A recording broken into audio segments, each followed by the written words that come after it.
la señora senadora, y es la situación del cáncer de cuello uterino en un contexto global. Después vamos a hablar de las estrategias al respecto, haciendo énfasis en la vacuna. Voy a pasar posteriormente a hablar de los temas de seguridad de la vacuna, trayendo a cuento la evidencia internacional, y después nos vamos a entrar a los temas más locales y, por supuesto, a la problemática del municipio de El Carmen de Bolívar. Quiero empezar entonces hablando un poco de la vacuna y la problemática del cáncer del cuello uterino. Hay un tema que se ha dicho en la prensa en los últimos días, pero yo creo que vale la pena reiterar. El virus del papiloma humano es una condición, una causa necesaria, pero no suficiente para el desarrollo de cáncer cervical. Yo creo que vale la pena repetir nuevamente que los estudios epidemiológicos que confirmaron esta causalidad, la conexión causal entre el virus del papiloma humano y el cáncer de cuello uterino, fueron hechos por una científica colombiana, vallecaucana, Nubia Muñoz, que estuvo, vale la pena así decirlo, incluso yo tuve la oportunidad hace un tiempo, en el año 2008, de escribir un perfil de la doctora Nubia Muñoz, haciendo un repaso exhaustivo de sus investigaciones científicas. Ya lo dijo la senadora, pero yo creo que vale la pena reiterarlo. Este es un cáncer bastante frecuente en Colombia, es el segundo más frecuente, segundo cáncer más frecuente en las mujeres, así es en América Latina, en Centroamérica incluso es el más frecuente de todos. 6.600 casos nuevos cada año y 3.300 muertes. Yo creo que eso lo tenemos que tener en cuenta. Sobre todo afecta a mujeres jóvenes, la mediana está por allá por el lado de los 40 años, y también afecta a mujeres de estratos socioeconómicos bajos. La geografía del cáncer de cuello uterino, ustedes pueden verla en la gráfica, afecta sobre todo a las mujeres que viven en zonas aledañas a los ríos navegables de nuestro país. Miren cómo figura Urabá, el tema de la serranía del Bauló y todas las áreas de frontera. Vuelvo y repito, mujeres jóvenes y mujeres pobres, 3.300 muertes cada año. Vale la pena en la próxima gráfica, yo creo que también llamar la atención, porque en nuestro país, y lo he dicho en varios debates y lo reitero nuevamente, yo creo que vale la pena reiterarlo, sufrimos de fracasomanía. A veces no somos capaces de reconocer que hemos tenido avances, seguramente parciales, raras veces son definitivos, pero avances importantes en los temas de salud pública. Yo creo que también podemos ver que desde una perspectiva de mediano plazo, la gráfica comienza el año 1998, incluye proyecciones hasta finales o comienzos de la década anterior. Y miren cómo la mortalidad ajustada por cáncer de cuello uterino, medida como el número de mujeres que mueren por cada 100.000 mujeres en la edad relevante, ha venido cayendo. Esas tasas se han reducido a la mitad, que muestra el éxito en ciertas intervenciones de salud pública. Pero es en este contexto donde aparece la vacuna contra el virus del papiloma humano. Yo en esto, senadora, sí quiero respetuosamente diferir con usted. Nosotros no estamos diciendo que la vacunación contra el virus del papiloma humano va a ser un sustituto de las otras acciones de salud pública necesarias para disminuir la prevalencia de cáncer de cuello uterino, para disminuir la mortalidad. Necesitamos, y yo creo que esta gráfica muestra de manera clara cuál es la estrategia.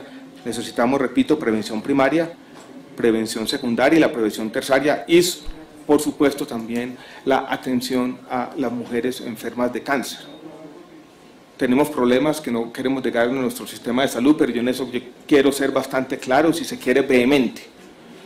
La vacunación contra el virus del papiloma humano no es un sustituto de la prevención secundaria que tiene que seguir haciendo el país y que ha venido haciendo. Esa prevención secundaria, como bien se muestra allí, se enfoca, se centra en las mujeres mayores de 30 años. La vacunación, que es la prevención primaria, está por supuesto enfocada en las niñas, en niñas entre los 9 y 15 años de edad, como estamos haciendo en Colombia.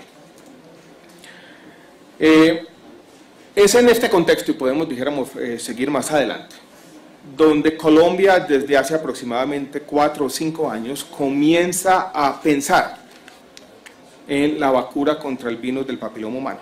Las recomendaciones internacionales de todas las agencias de salud pública desde hace aproximadamente 4 o 5 años comienzan a ser reiterativas y también dicen de manera clara, explícita, no como un sustituto de todas las acciones de salud pública, sino como una acción complementaria, como tiene que ser, que se recomienda la vacunación contra el virus del papiloma humano. Se recomienda en particular la inclusión de esta vacunación en los programas ampliados de inmunización nacional. Esta es una recomendación que comienzan a hacer, vuelvo y repito de manera reiterada, tanto la OMS, la ODPS y todas las instituciones de salud pública del país. Y quiero mostrarles esta ruta institucional legal, porque yo creo que esta es una política pública casi sui generis, donde el país alcanza un consenso, podríamos llamarlo de esta manera, técnico y político simultáneamente.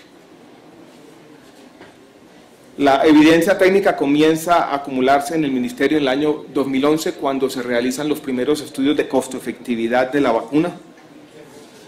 El mismo Consejo de Estado, tenemos la otra rama del poder público, nos dice por allá en el año 2012 que la imposición de la vacuna debe ser gratuita, y el Congreso de la República, aprueba una ley, la ley 1626 del 30 de abril del año 2013, donde dice lo mismo, que la vacunación debe ser gratuita, generalizada para todas las niñas de entre cuarto y de séptimo grado. Si ustedes lo que miran aquí es, tenemos un consenso absoluto en el país, Consejo de Estado, Congreso de la República, los análisis técnicos y todos los organismos internacionales de salud pública diciendo exactamente lo mismo. Esta es una intervención de salud pública costo efectiva, que va a ahorrar muchas vidas y sufrimiento humano y que debe ser incorporada a nuestros programas de inmunización. Esto no fue una decisión improvisada, vuelvo y repito, fue una decisión que incluyó todas las ramas del poder público y que tuvo en cuenta todos los análisis internacionales. La política de vacunación en Colombia, y yo lo repito, es una política seria, es una política basada en evidencia. Es una política que es evaluada de manera sistemática y tiene organismos de decisión independientes a las decisiones del Ministerio, como es el CNPI. Y es, dijéramos, en ese contexto en el que se toma la decisión. No la toma el Ministerio de manera caprichosa, no la toma el gobierno de buenas a primeras, la toma la sociedad entera. Aquí estuvo todo el mundo de acuerdo, y seguimos de acuerdo, y esta es una intervención de salud pública de la que debe estar orgulloso el país. Hay un punto que iba a decir más adelante, pero que vale la pena reiterar en este momento. Colombia, y lo decíamos con orgullo, y lo creo que vale la pena seguirlo diciendo con orgullo, teníamos las coberturas de segunda dosis más altas del mundo. Estábamos por delante de Suiza y Canadá y otros países desarrollados que también, siguiendo los lineamientos internacionales, han adoptado la vacunación contra el virus del papiloma humano. Pero nosotros, más que estos países desarrollados, teníamos esa urgencia porque esta también es una enfermedad de la pobreza y a veces del subdesarrollo. Y teníamos una obligación con la gente, con nuestras mujeres jóvenes, vuelvo y repito, de ahorrar mucho sufrimiento. Por eso nuestra publicidad y nuestra comunicación tenía ese mensaje que sigue resonando y tiene que seguir resonando, que vivan las mujeres, de eso se trataba. De ahorrar, dijéramos, ese sufrimiento y dolor humano. 3.300 muertes cada año, casi 10 muertes cada día. Aquí están los señores de los medios de comunicación. Imaginen que ustedes tuvieran que reportar cada día una patología, los casos son muy invisibles, que matan 9 colombianas todos los santos días. A eso apuntaba la vacunación.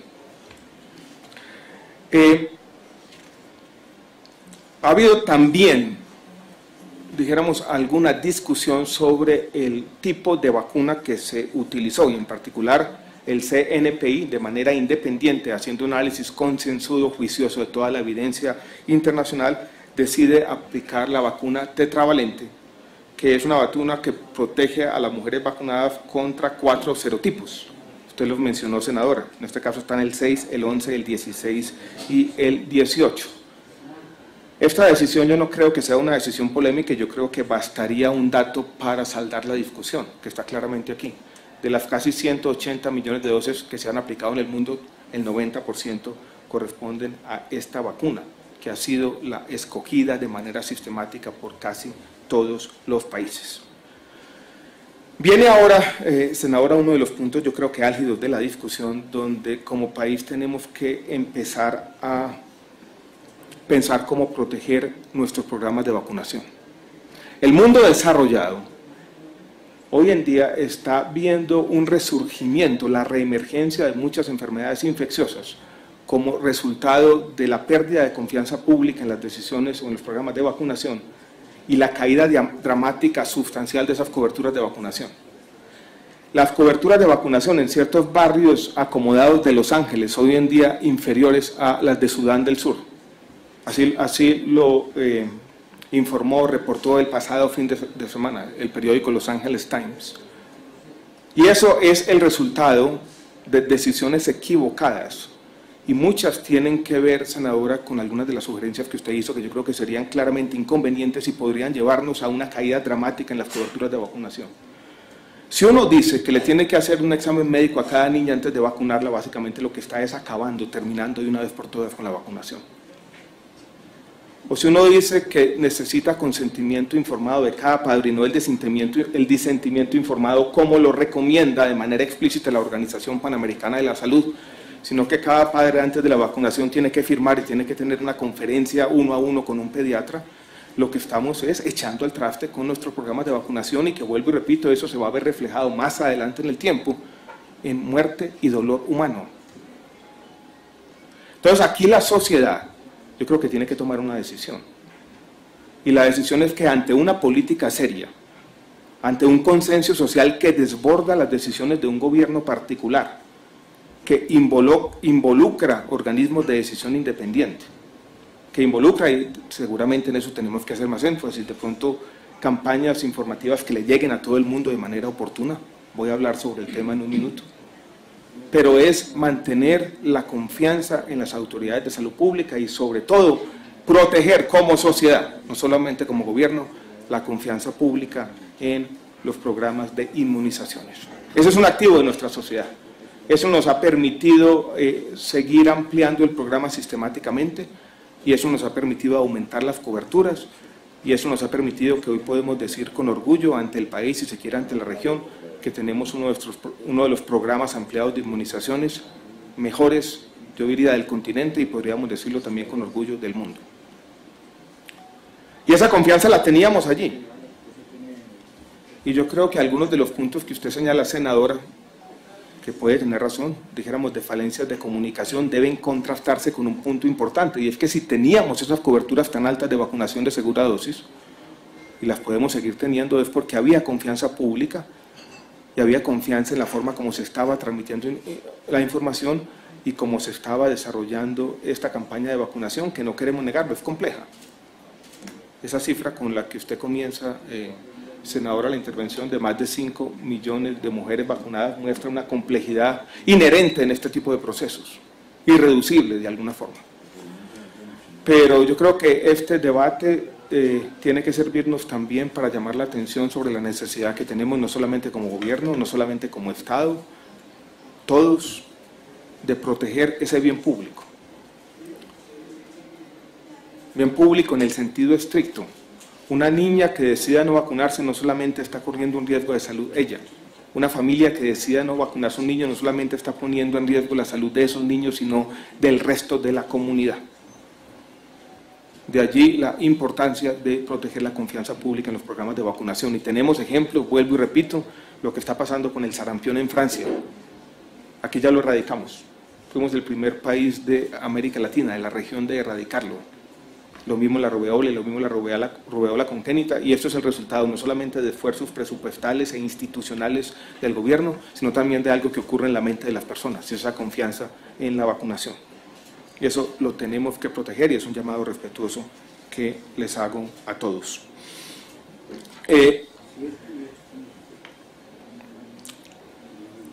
El programa de vacunación contra el virus del papiloma humano comienza por allá el segundo semestre del año 2012 en las niñas de 4º grado. Comienza en su momento con lo que era, dijéramos, la norma o la recomendación de las organizaciones científicas en su momento, y es poner 3 dosis en un esquema que se llamaba 0-2-6. una primera dosis, después una segunda dosis a los 2 meses y después una tercera dosis a los 6 meses. En ese momento, y yo ya estaba en el ministerio, yo creo que tuvimos una reunión, ya creo que ya estaba también el doctor Fernando de la Hoz y el doctor Fernando Ruiz, tuvimos una reunión con todos los científicos, me acuerdo que nos acompañó también el doctor Raúl Murillo, hoy director del Instituto Colombiano de Cancerología, y miramos toda la evidencia científica presente en su momento de una discusión global que se estaba dando y se sigue dando, basada en la evidencia sobre los estudios de inmunogenicidad, que sugerían en su momento que no era necesario, dadas las reacciones que se estaban observando, una tercera dosis.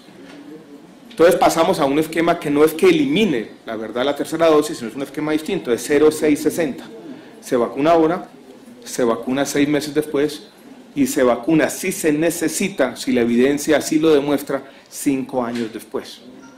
Y la tercera fase, que fue la fase más compleja, porque fue la, dijéramos, la que nos llevó a la vacunación de todas las niñas de secundaria, estuvo basada en este esquema, no el 0-2-6, sino el 0-6-60.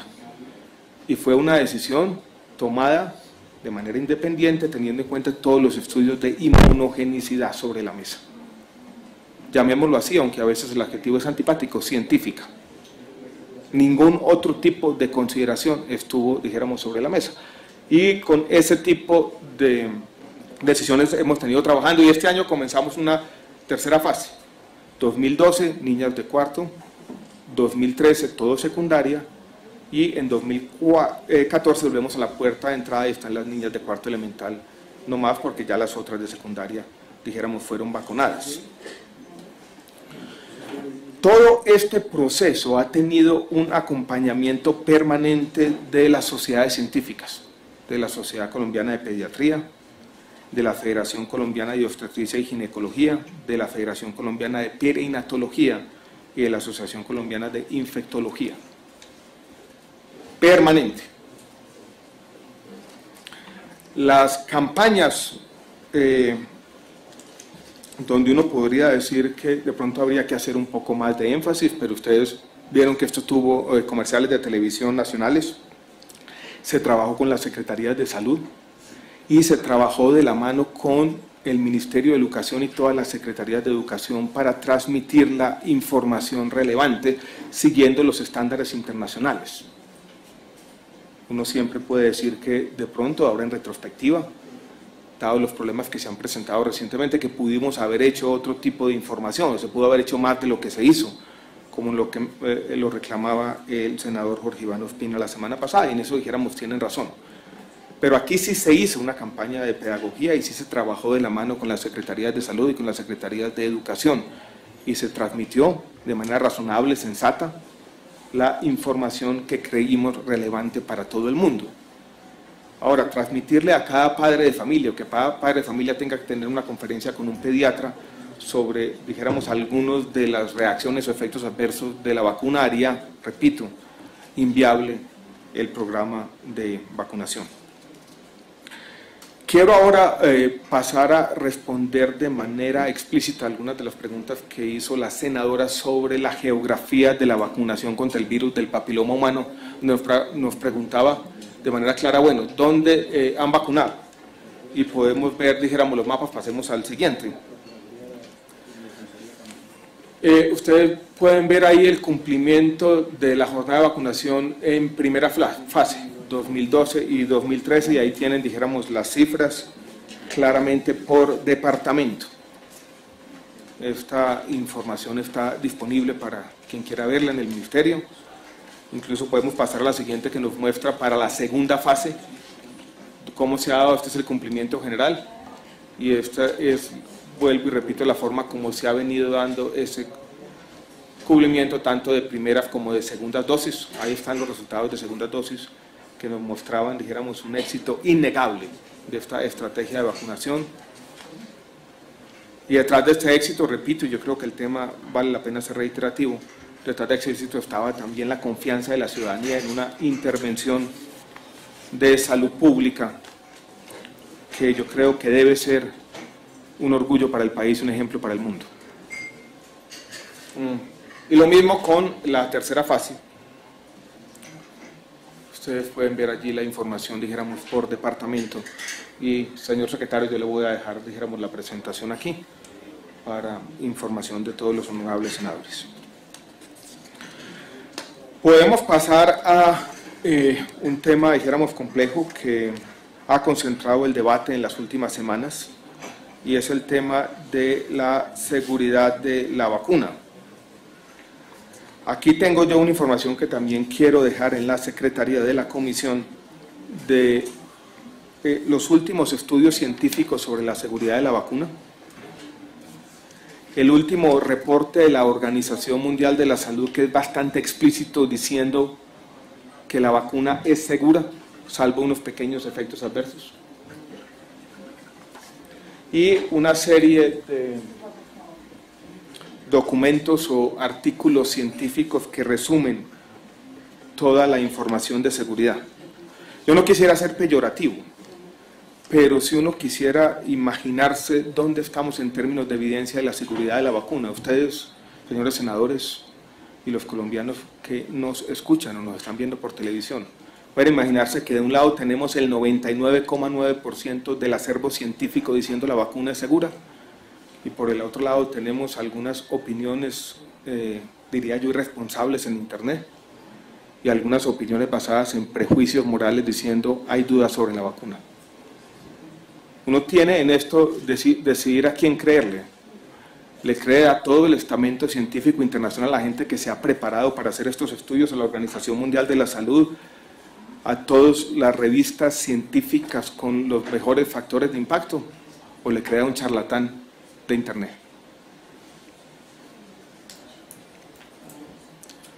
En Internet hay de todo, y hoy en día es difícil para la ciudadanía discernir o navegar mejor ese océano de información. Pero yo creo que si nos atenemos a la evidencia científica disponible, podemos decir, todo el conocimiento es contingente, la ciencia está montada sobre las dudas, cualquier información puede surgir en el futuro, pero uno tiene que ser capaz de resumir el estado de la investigación hoy en día, y ese acervo de conocimiento que acumula la humanidad teniendo una institucionalidad científica, aquí la tenemos y aquí quiero dejar que repose en la Secretaría, dice de manera clara, y yo diría casi definitiva, haciendo la salvedad que todo el conocimiento es contingente, que la vacuna es segura. Y eso lo tenemos que tener en cuenta a la hora de tomar decisiones como funcionarios públicos y a la hora de informar a la ciudadanía también sobre este debate. Yo creo que ese es un punto que vale la pena. Ahí están algunas de las gráficas que se presentan. Hace pocos días ya comienzan a conocerse información sobre un tema que nos vamos a demorar un tiempo en saberlo plenamente, es la efectividad de la vacuna. Yo quiero llamarles a todos la atención sobre este tema. Yo creo que también es un tema, dijéramos, importante. Los resultados van a comenzar a ser evidentes ahora. Recuerden, las niñas las estamos vacunando, la mediana de la vacunación son los 15 años, la mediana de aparición del cáncer de cuello uterino son los 40, estamos hablando entre una cosa y la otra, una diferencia de una generación, de 25 años. Pero esta es una de esas políticas públicas, señoras y señores, que está pensando en la próxima generación, y esas no hay muchas. Entonces yo quiero llamar la atención sobre ese hecho, una política pública donde la sociedad alcanza un consenso y dice, mire, nosotros no vamos a pensar en lo que vamos a inaugurar en un mes, o lo que vamos a inaugurar en un año, o la foto que nos vamos a tomar en 3 meses. Vamos a pensar en lo que va a pasar 25 años adelante, y el dolor y el sufrimiento humano que vamos a ahorrar 25 años adelante. Esa es una de esas políticas públicas que lo hace a uno, nos debería hacer a todos sentir orgullosos, porque literalmente estamos pensando en la próxima generación, en lo que va a pasar con nuestras niñas cuando tengan hijos y nosotros estemos, no sé en dónde. Con esto quiero que vamos a analizar el tema del municipio del Carmen de Bolívar y lo que ha, dijéramos, ocurrido allí. Es un tema difícil que, como lo vamos a decir adelante, también nos impone, dijéramos, un reto de comunicación y que nos muestra, así lo he discutido con mis compañeros en el ministerio y con el doctor Fernando de la Hoz, que lo que estábamos haciendo era complejo. y que cuando decíamos tenemos esas coberturas de segunda dosis más altas del mundo, en el fondo yo creo que pudimos en algún momento haber subestimado la complejidad de lo que estaba ocurriendo. Quiero que en el tema del Carmen de Bolívar, primero podemos pasar adelante, miremos algunas de las cifras de cómo han evolucionado el número de casos. Esta historia, como ya lo dijo bien la senadora, comienza en el mes de mayo. El grueso de la vacunación se hace en la tercera semana del mes de marzo, pero los problemas comienzan a ser evidentes y los primeros llamados de atención nosotros los recibimos los primeros días del mes de mayo. Cada barrita muestra, dijéramos, la aparición de un caso, y mire que tuvimos algunos casos, después la situación comienza en ciertos momentos, sobre todo en los fines de semana, a calmarse, pero la situación ya se vuelve mucho más difícil de manejar por allá en la segunda, tercera semana del mes de agosto, coincidiendo, cabe decirlo, con la llegada de los medios de comunicación al municipio de Carmen de Bolívar, donde los casos se multiplican y se multiplican de una manera dramática, y yo creo que eso también vale la pena que lo tengamos en cuenta. Sobre el número de casos, yo creo que tenemos que también tener una visión matizada de lo que está ocurriendo, y podemos pasar, dijéramos, a las gráficas subsiguientes en la presentación, porque la cifra que se está diciendo es que tenemos 500 y tanto de casos. Pasemos la presentación, por favor. Más adelante. Si quiere la siguiente. Estos son los 543 casos y yo creo que vale la pena que los miremos, dijéramos, en contextos. De esos 543 tenemos un porcentaje que es casi la mitad, 241 niñas que han recibido una atención, 122 han recibido 2 atenciones, y tenemos tal vez los casos más preocupantes, niñas que incluso han recibido más de 12 atenciones, donde parece, dijéramos, estar concentrada la preocupación de todos. Pero cuando hablamos, dijéramos, de 543 casos, estamos hablando de situaciones muy diferentes. Una situación es la de una niña que consultó el hospital hace 4 semanas y que hoy en día aún no ha vuelto a tener ningún síntoma, porque los 543 es un acumulado. Yo creo que para todos, cuando se menciona esa cifra fuera de contexto, pareciera o podría entenderse que uno tiene en este momento 500 y pico de niñas hospitalizadas. Eso no es el caso. Muchas niñas consultaron 1 y 2 veces y ya no volvieron a consultar. Yo creo que eso vale la pena, dijéramos, que lo tengamos en cuenta, y es un tema importante. Viene entonces la labor que hemos hecho con, aquí está el doctor Camilo Uribe, con el Hospital San José Infantil, con el Instituto Nacional de Salud, para entender de manera precisa qué es lo que está ocurriendo. Y ese entendimiento preciso de lo que está ocurriendo requiere, primero, atender las hipótesis que surgen de primera mano, y es que aquí se trataba de una intoxicación, o que teníamos, dijéramos, problemas orgánicos que estaban afectando simultáneamente a las niñas.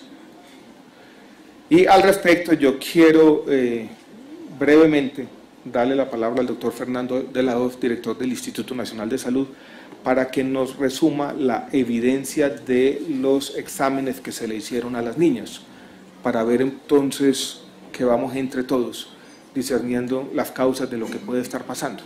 Y yo creo que ya tenemos un dictamen definitivo sobre, o casi definitivo, para ser preciso, sobre los exámenes que se le han hecho a la comunidad o a las niñas afectadas en el municipio del Carmen de Bolívar. Entonces, doctor Fernando, si quiere, brevemente podemos... La palabra al doctor Fernando de la Hoz Restrepo. Perdón.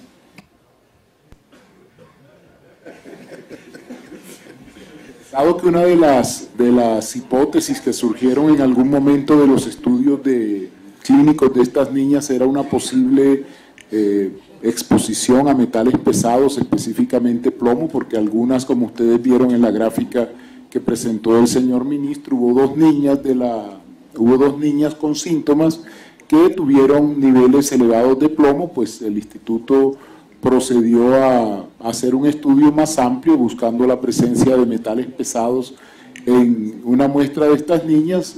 Hemos procesado hasta el momento 263 muestras, de diferentes niñas y todas han estado por debajo de los niveles aceptables para plomo. Es decir, no hay tampoco en este momento la presencia de una intoxicación, digamos, masiva por metales pesados en esta comunidad. Entonces yo creo que ese tema, dijéramos, es importante que lo tengamos. Ya hay certeza que da el Instituto Nacional de Salud que no estamos hablando de una intoxicación masiva por metales pesados. Esa posible causa que hizo parte, dijéramos, de la discusión hace 2 o 3 semanas, ya tiene que descartarse. El Instituto Nacional de Salud ha seguido, y allí todavía hay un equipo, mirando factores de otra naturaleza, que ya son más factores externos que internos, ambientales, por ejemplo. Sin embargo, yo creo que al respecto, los temas ambientales, dijéramos, serían más complejos de identificarlos como una causa, porque ahí sí surgiría inmediatamente la pregunta de por qué un factor ambiental que afecta a una comunidad de manera simultánea va a afectar solamente a las niñas y solamente a las niñas de determinada edad. Ahí, dijéramos, hay una complejidad. ¿Qué estamos discutiendo? ¿Y dónde ha estado, dijéramos, el meollo de este asunto y la dificultad de empezar a discernir una causa? O encontrar, dijéramos, una causa. En medio de lo que estaba ocurriendo, cuando, dijéramos, empezamos a caracterizar este fenómeno, cuando empezamos, dijéramos, a estudiar las diferentes causas, un grupo de especialistas del ministerio, un grupo de especialistas también por fuera del ministerio, comenzó a llamarnos la atención sobre una literatura emergente, pero que comienza ya a ser copiosa, sobre la presencia de una reacción que ya está documentada en la ciencia médica, que se llama reacción psicógena masiva. Y también quiero dejarle a usted, señor secretario, una serie de artículos científicos psicógena masiva, que muestran o que documentan de manera clara en otros países este tipo de reacciones psicógenas masivas e incluso reacciones psicógenas masivas posteriores a eventos de vacunación. Aquí tenemos reacciones similares después de vacunaciones a adolescentes contra el virus de H1N1 en Taiwán, Jordania, Bengal Occidental, África, Malawi. Hay una recomendación a los médicos familiares en Estados Unidos de cómo lidiar con este tipo de reacciones psicógenas masivas. Hay un artículo publicado tal vez en la revista más prestigiosa de medicina, aquí lo tengo, el New England Journal, que hace, aquí está, New England Journal of Medicine, que hace una descripción exhaustiva, dijéramos, de este tipo de fenómenos. Aquí hay un tema complejo, y dijéramos, es un desafío de comunicación. Esto no significa que aquí no exista un problema de salud, existe un problema de salud. Existe, dijéramos, un problema de salud complejo. Existe un problema de salud, si se quiere, originado en un temor que comparte la comunidad sobre posibles efectos adversos de la vacuna y que después tiene un desencadenante que puede ser 2 o 3 casos de enfermedad objetiva. Tuvimos en Carmen de Bolívar, por situaciones distintas a la vacunación, 2 niñas que tenían intoxicación por plomo, como lo dijimos en su momento, trabajaban en una chatarrería. Vivían allí. Si ustedes, cualquiera de ustedes, lee alguno de estos artículos científicos y mira la descripción de lo que ocurrió en uno de estos lugares, efectos que se presentaron después de vacunaciones, algunos de ellos, y cotejan la descripción de ese hecho con lo que está ocurriendo en el municipio del Carmen de Bolívar, o lo que ha ocurrido en las últimas semanas en el municipio del Carmen de Bolívar, van a encontrar una identidad casi completa. O sea, la descripción de los hechos que se presentan en estos artículos es muy similar, casi idéntica en algunos casos, a la que se ha presentado allí. Por lo tanto, yo creo que hoy tenemos que decirlo con claridad. Uno tiene que también en estos temas atenerse a la evidencia que está sobre la mesa, y por eso quiero que aquí reposen los artículos para que los consulten todos los que los quieran consultar, que esta es la hipótesis más razonable que tenemos hoy en día, teniendo en cuenta que todo el conocimiento es contingente y podrán surgir otras hipótesis. Pero hoy en día, en eso dijéramos, quiero ser claro, la hipótesis que el Ministerio tiene sobre lo que ocurrió en el municipio de Carmen de Bolívar es una reacción psicógena masiva similar a la que ha ocurrido en otros lugares del mundo con posterioridad a vacunaciones, en particular a eventos de vacunación con adolescentes. Y esto a veces ha sido caricaturizado por los medios de comunicación, a veces, si los problemas de comunicación pueden haber sido nuestros, se han presentado a la comunidad como si nosotros estuviéramos diciendo o insinuando o sugiriendo que aquí hay una simulación. Aquí no hay una simulación, aquí hay un problema médico que requiere atención y acompañamiento permanente, y si se quiere, un problema más complejo que si tuviéramos un tema de intoxicación por metales pesados, por decir cualquier cosa. Pero yo creo que como funcionarios y como representantes de la comunidad, también nos cabe la responsabilidad de hablar claramente y decir, si la evidencia científica está apuntando hacia allá y la evidencia científica ya comienza a ser casi definitiva, porque aquí tenemos un acervo de conocimiento que muestra claramente que ese parece ser el caso, así tenemos que decirlo, y tendremos que dar la cara y explicarlo con todo el detalle que corresponde. Cuando yo estuve en la comunidad del Carmen de Bolívar, el reclamo, dijéramos, era bastante claro. Ya no era tanto la identificación de la causa particular, ya era simplemente que hiciéramos un acompañamiento y que le diéramos respuesta, y por eso con el señor viceministro firmamos con algunos representantes de la comunidad un plan que incluía 13 puntos específicos, plan al que le estamos haciendo un seguimiento estricto de todos los días. Estamos trabajando con las EPS, allí está trabajando el Instituto Nacional de Salud, estamos trabajando con algunos de la comunidad médica del departamento de Bolívar, que en su momento y de manera voluntaria y loable se ofrecieron a hacer este acompañamiento. Y así lo seguiremos haciendo, hasta que este problema se resuelva. Si ustedes otra vez miran la evidencia que reposa aquí, se darán cuenta que muchas veces se dice que este no es un tema que desaparece de manera repentina. Muchos de estos fenómenos han tenido duración de semanas y requieren, dijéramos, ese acompañamiento permanente de las autoridades de salud y de la comunidad, y sobre todo que la comunidad se sienta tranquila. No es un tema fácil. Todos los artículos, o la mayoría, hablan sobre las dificultades que encuentran las autoridades sanitarias a la hora de comunicarle a la comunidad lo que está ocurriendo. No comunicarlo es un problema. Comunicar una respuesta de este sentido, que tiene esos dos aspectos, es psicógena, está en la mente, y es colectiva, no siempre es fácil. Pero tenemos que hacer todos el mejor esfuerzo y vamos a seguir, dijéramos, tratando, y todo eso tiene que estar acompañado, por supuesto, de una estrategia donde la comunidad tenga la certeza absoluta que va a tener todo el acompañamiento del Ministerio, de todas las autoridades de salud y de todo el mundo. Lo que se nos debe exigir, dijéramos, como ministerio, es el cumplimiento estricto de todos los compromisos asumidos con la comunidad. Allí nosotros tenemos que ser completamente claros. Vamos a seguir acompañando, dijéramos, a la comunidad, y vamos a seguir refinando esas estrategias de acompañamiento. Yo quisiera terminar, señor presidente, con 3 mensajes. Uno, volver a defender la vacunación contra el virus del papiloma humano como una política seria, una política pública del que el país debe estar orgulloso. Una política que, como dije hace un rato y reitero en este momento, está pensada en la próxima generación. El segundo mensaje es la necesidad que tenemos como sociedad de preservar la confianza pública en nuestros programas de vacunación, que hoy probablemente son los mejores de toda la región.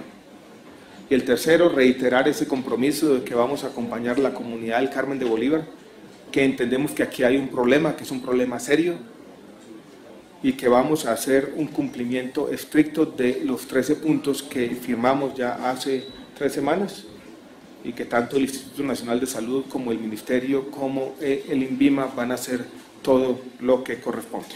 Yo creo que con eso termino, señor presidente. Tiene el uso de la palabra la senadora Nadia Lel, senadora citante. Gracias, señor presidente.